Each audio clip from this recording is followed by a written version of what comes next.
So this video is really, I'm going to go slow, and yet at the same time, I'm not going to go so methodically slow because I have other videos for that where I've walked you through contracts and such. So I just want you to be able to kind of focus. So let's build an opportunity. Let's connect to our DocuSign. Let's do all that. Let's send out a document to be signed. Let's see what it looks like on the recipient side, and then let's see what it looks like when you get it back fully signed and you have to download it. So we're gonna go from A to Z, and again, I'm not gonna speed through it, and yet I'm also not going to go into as much detail as I have when it comes to like the contracts and such. So, all right, let's start. We got contacts. We're in our contacts column.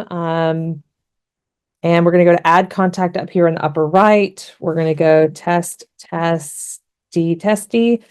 primary email. I'm going to use my personal email just to make it distinguished.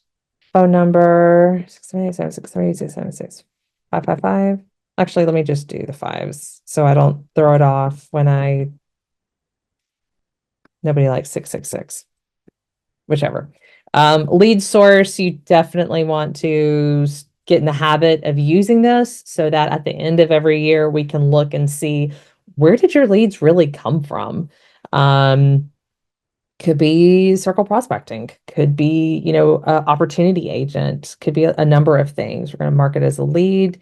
Tags would be great. We have lead, cold lead. We're writing an offer, so I would think that they'll be warm. So you could label it as buyer, like a buyer. Yep. A, B, C buyer. Absolutely. A buyer. And you can add more information in here. The more information you add, the healthier this contact is, and how the healthier your database is. So if you're able to put in, their mailing address, the about section's got birthdays, home anniversaries, adding in that spouse, if it's Bert, then you want to also put Ernie in there. Not saying that they're married, but they do live in the same household. They're probably buying the house together. Custom, you can add in. So again, the more information you add in here, the healthier your contact and database is. It already belongs to an archived contact. Okay, fine. We'll use a different.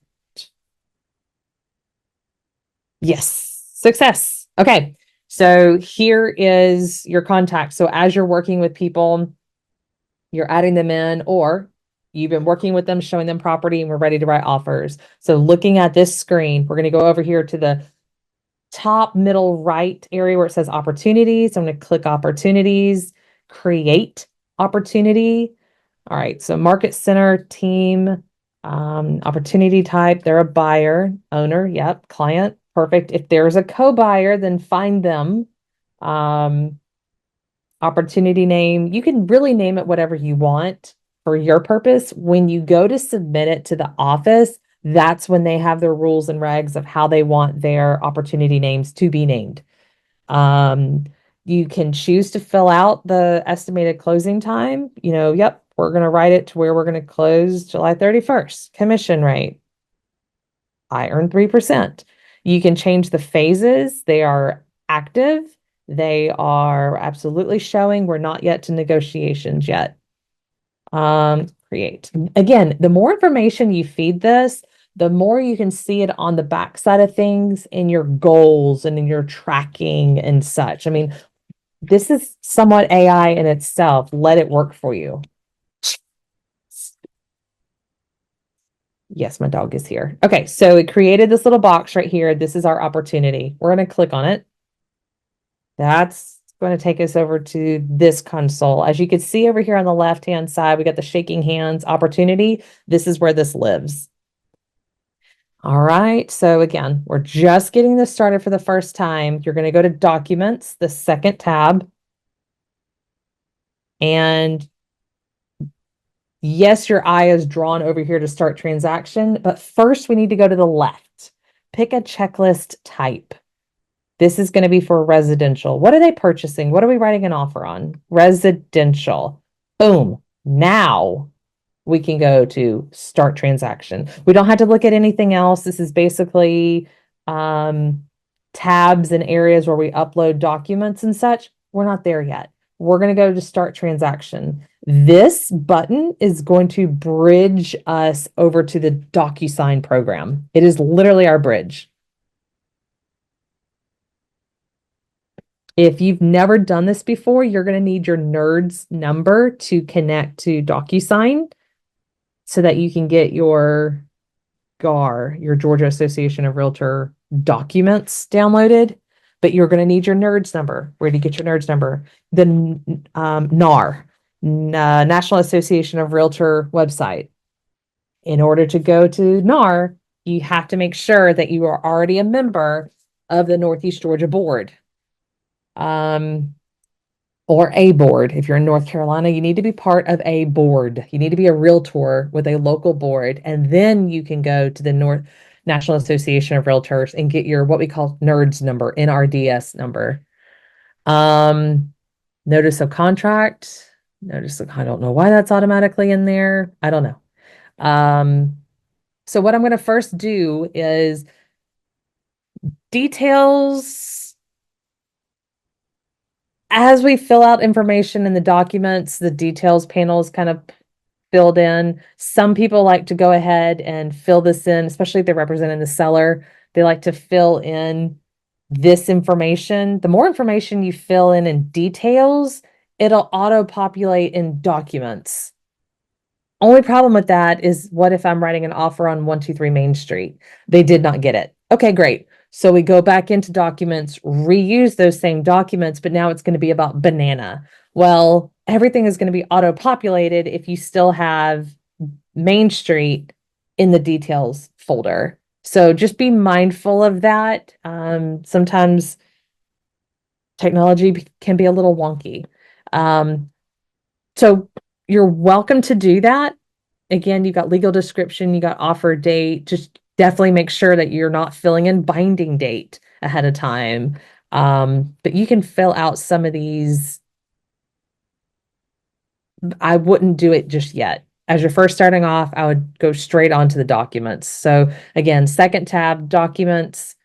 We go over here to the right side. It says add.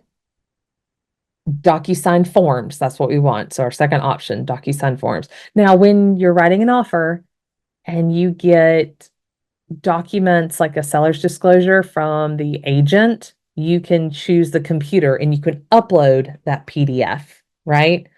But again, we're going to go to DocuSign forms. This is, I think, where you'll run into issues if you don't have your NERDS number connected, giving you access to our forms. So over here, we have a buyer packet, listing packet already created. So here in the buyer packet, I should have everything that I need. I can already tell that I'm missing some documents that I would use. So if you find that you're needing additional documents, right here, GAR, Georgia Association of Realtors, this gives you every single GAR document you could need. Now, in your packet that I gave you in the red folder, if you don't have it, let me know. I need to get that to you. But you can type in, I know F201 is the purchase and sale agreement. So there's a list that I've given you with the numbers so that you can kind of type it in. Sometimes I forget the number, so I'll type in net. So yep, estimate of net to seller. I know temporary, there's 2-1. Yep, temporary occupancy for buyer or seller before or after closing. So don't try to think of the entire name because I never get that right. But I know there's several documents for lead-based paint, so I'll just type that, lead-based paint. Perfect, and I can pick my option, right? So for the case of this, I'm going to do buyer's packet. We need to do exclusive, buyer brokerage, template. Okay. And I'm just going to type in exclusive buyer agreement and let's see which one would be a good one. Let's do that one. All right. So I've got 2 of them. You are going to, a great rule of thumb is you're going to want to fill out these forms in the documents portal, because when I get them over into an envelope, how can I explain this? If I were to, especially an offer, if I were to write up an offer and go over to and inside the envelopes portal, because you can go over here into an envelope, and this is basically how you're packaging up your documents to send it out in an email, in a envelope email to your clients to sign, right? So envelopes basically take all these documents, package it up in an envelope and send it out, right? If you write all of the documents and all the details and terms in the envelopes portal, if your client comes back to you after reviewing it and says, "Ooh, I want to make one change," can you go back in and change it? Yes. Before they sign, you can go back into envelopes and make that tweak, that change. What happens if they've signed it and then you're reviewing it and you're like, "Oh my gosh, I need to make this change." Can you go back into envelopes and make that change? Nope. It's already been signed. It's already been sealed. Like, you have to redo it. And that is a headache I don't wish on anyone. So let's go and write these in documents. Because again, if they need to make the change in envelopes before they signed, yes. If you had them signed and sealed, and all of a sudden you're like, oh, I need to make this one change. We countered and I just need to make this one or two changes on the purchase and sale. If you wrote it in documents, it still lives in documents. It's still an editable file. You don't have to write the whole thing over. You can make those two changes. So I'm just trying to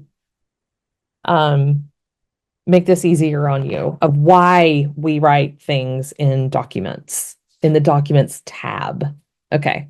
I'm gonna do this quick because I go through more in depth with this later. But basically, so like June 27th, I have no idea what day is today. I think it's the 27th. And then I just go to the end of the year, 2025. Sub-agency is already marked. $300 if you want to charge the $300. Like let me see, admin fee of any kind, 3%. Yes, buyer does allow me to pay it in NA because I'm not dealing with a lease with these clients. 90 days is already filled in. And then I do highly recommend and encourage you to send out these brochures, and they will even tell you where to find these. So you can go in and say, okay, these are applicable to my person. Testy. Okay, make sure all your stuff is filled out correctly. Yep. Do. Perfect. Okay. Save and close. So that's going to save it, lock it in, and keep it in that documents folder. Come on. All right, we're doing this. Clearly, I know that the buyer brokerage agreement and the conventional loan have nothing to do with each other, but I just wanted to give you an example of having two documents. That's interesting. This will give me a calendar, but the other one won't. So blah, blah, blah, blah, blah. Property known as blah, blah, blah, blah, blah, blah. Okay, great. Save and close.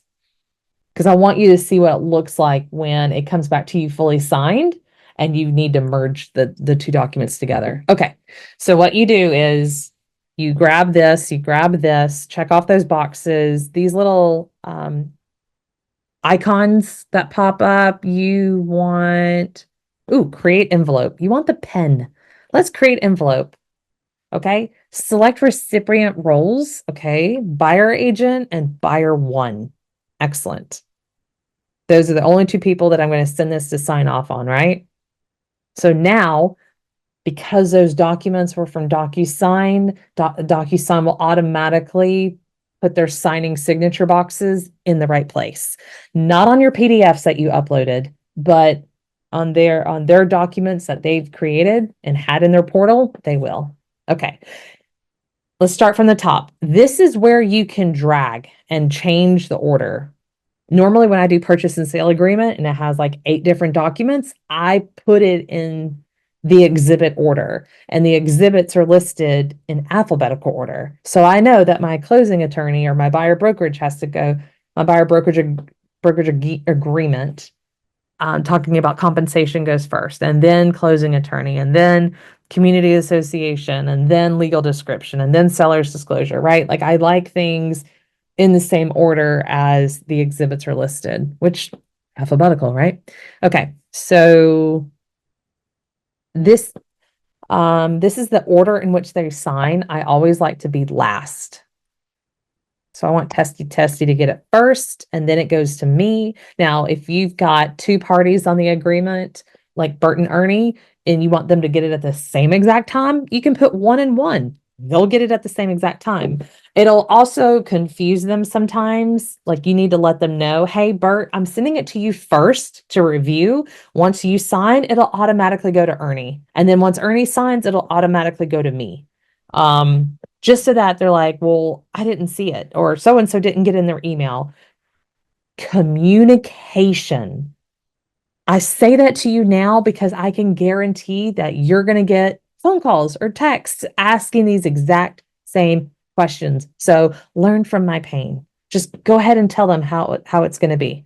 Or if you scroll down, we have an email message. So it's perfect opportunity. Email subject, I always change that, and I'll either say offer on 123 Main, or in this case, I will put buyer agreement. Yep. And then I'll put, you know, maybe my name or something along those lines. I like that you want to put some sort of subject to capture their attention, let them know. So in this one, it's going to be buyer agreement. Chris, actually, I put their name. So Testy. And then in here, I have I don't know where it is right now with all my tabs open, on a different thing, but I do have like a copy and paste. Actually, if you'll just give me 2 seconds, I don't know where that is. I have a friend getting married, so hence the website. Where is it? .loop. Perfect. Because I used .loop in the past. DocuSign, BBA or verbiage. So yeah, I keep a lot of this. Hey there and welcome. Here's a document that we discussed during our recent strategy session that officially hires us to work for you. This agreement allows us to work on your behalf, send you properties, and to represent you throughout the entire purchasing process. It also legally allows us to protect your buyer rights and interests in the state of Georgia. If you have any questions, please feel free to reach out and ask. We want to make sure you feel comfortable, confident in your decision moving forward. Again, if you have any questions at all, please let me know, blah, blah, blah. Thank you, and we look forward to working with you. This would also be a great time. Please note this is going to Bert, and then upon signature will automatically go to Ernie, and then upon completion will come over to me. Thanks. Please let me know if you see anything that needs to be corrected or changed prior to you signing. And I can go back in and edit. Something like that, right? But I would definitely recommend you keep record. You keep up with these little, because you're going to be sending them for buyer agreements, seller agreements, and the purchase and sale agreements, amendments, etc. You always, always, always want to tell them what they're signing and why. Otherwise, you can expect a phone call instantly upon receiving it. What is this kind of thing? All right, next. Okay, so again, because I told it who we were, this went in and automatically put in certain. So you can see how I can still edit it in envelopes. But let's just say I changed the date. When I go back into documents, that's not going to necessarily be captured if I need to make an additional change even after this. So envelope changes are truly just temporarily while you have it in the envelope world. After that, it doesn't really stick if I needed to make a second or a third change. So let's go to the signature page. Yep, it's already got it on here. I don't like it when my signatures are off. I always like to correct mine. And then the date, it'll capture the date and the time, and it makes it really long. So I just tend to move mine over just a little bit. I know it's wonky.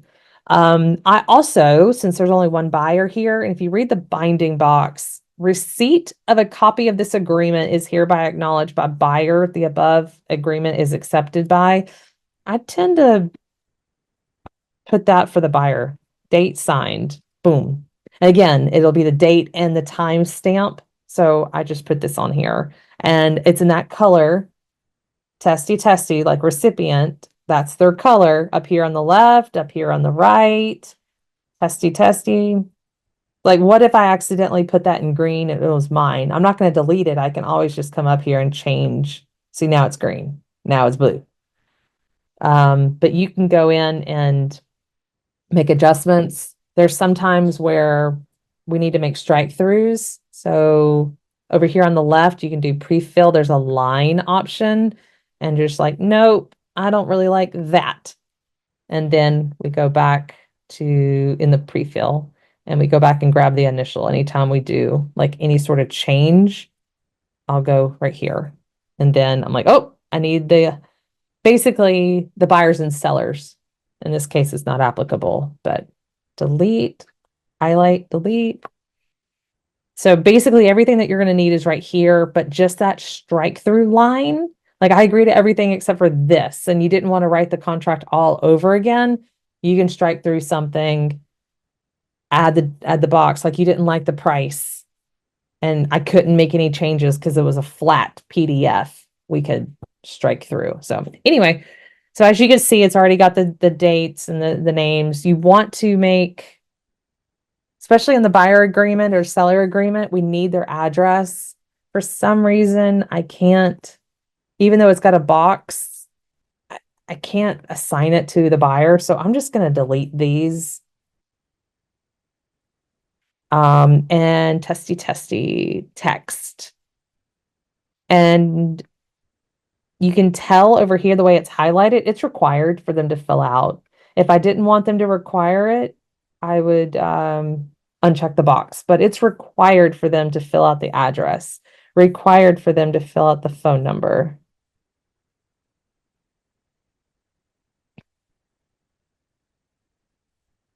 You know, if there's another buyer over here, I would do the same thing, but of course it'd be in their color. Yes, it gets very colorful after a while. So yeah. Okay, now we got this next one, blah, blah, blah, blah, blah. As you can tell, it automatically puts this in there.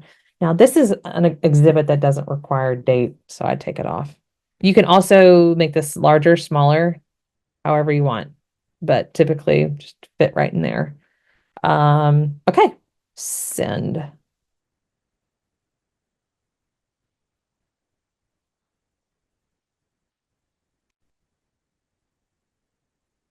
So that's what it looks like on our side. We can go back in. So it's under envelopes. You got the documents, right? You got the envelopes. Click on that. And you can see sent on this and needs to be signed, needs to sign. Sometimes it'll say they've viewed it, but it won't say signed. And you can see currently waiting on this one, and then it'll go to number 2.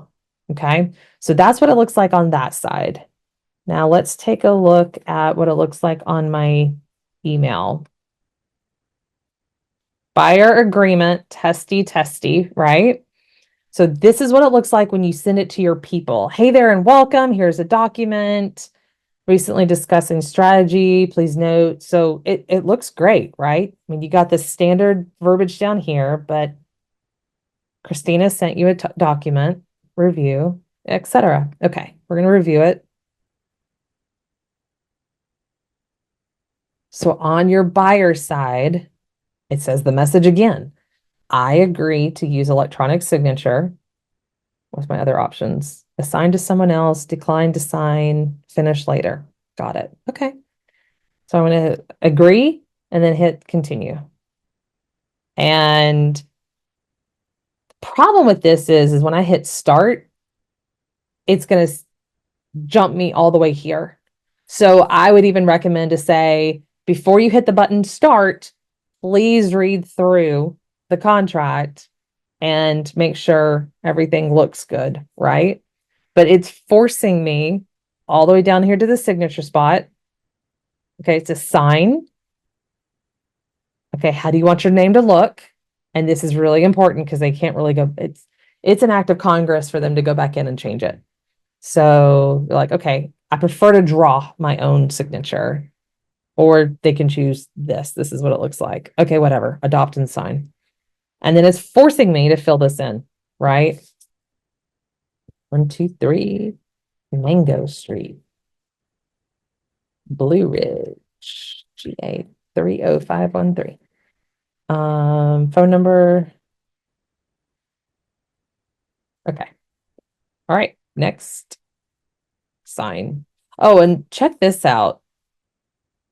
It captured the date and time. See?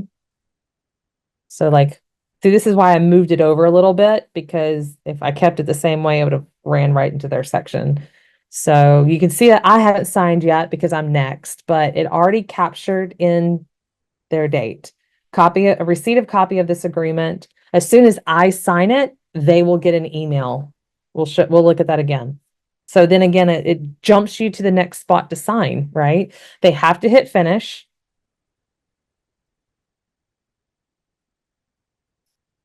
Great. They don't have to set up an account. And here's what it looks like on my end. Okay, and then I get it. It says DocuSign testy viewed buyer agreement. And then it says, all right, now it's your turn to sign. All right, that's what it looks like on our side. Doing it again. Yep, continue, start. Can't even tell. Oh yeah, I can tell that the other person has signed. Perfect. Me, finish. Like you've already told it where all your signatures need to be. So I don't need to see and double check on some things. It's fine. Okay, archive. Completed. All right, this is what you're looking for. It's from DocuSign, says completed. You're going to pull it up. If you scroll all the way to the bottom, you've got individual forms. However, we're going to pretend like this is an offer and you're sending it over to a listing agent. And you got all these exhibits. They do not want your DocuSign invitation. Trust me, I don't even want it. I want my own PDF forms. Don't force me to sign stuff. Let me look at it on my own. I don't like them. So here's what you're going to do. View completed documents button.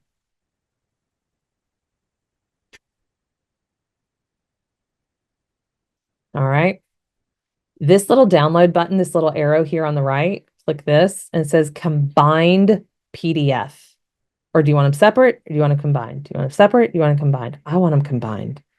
I want to send one offer over to the agent. So here you go. Here's what it looks like. All in one, all in order, one fell swoop. It looks fantastic when you're sending it over to an agent for an offer. Now check this out. Right, this is my testy. It also sends your client a copy of the buyer agreement completed. Okay. So they fill out the binding form and then they also receive a copy.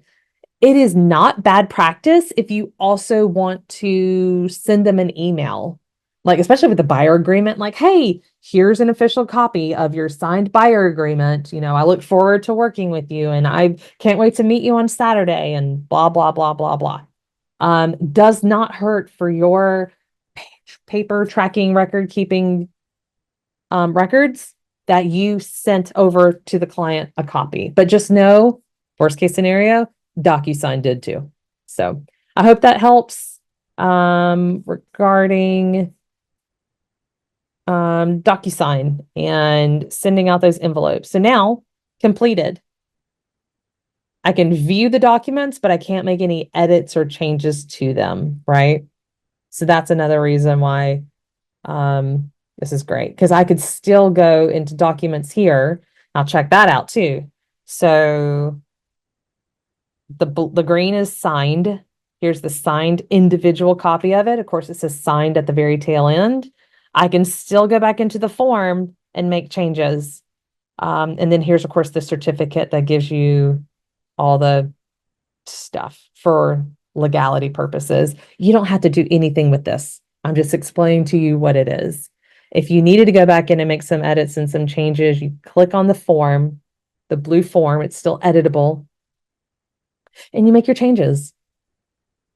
Because there's only one conventional loan exhibit in all of the folder.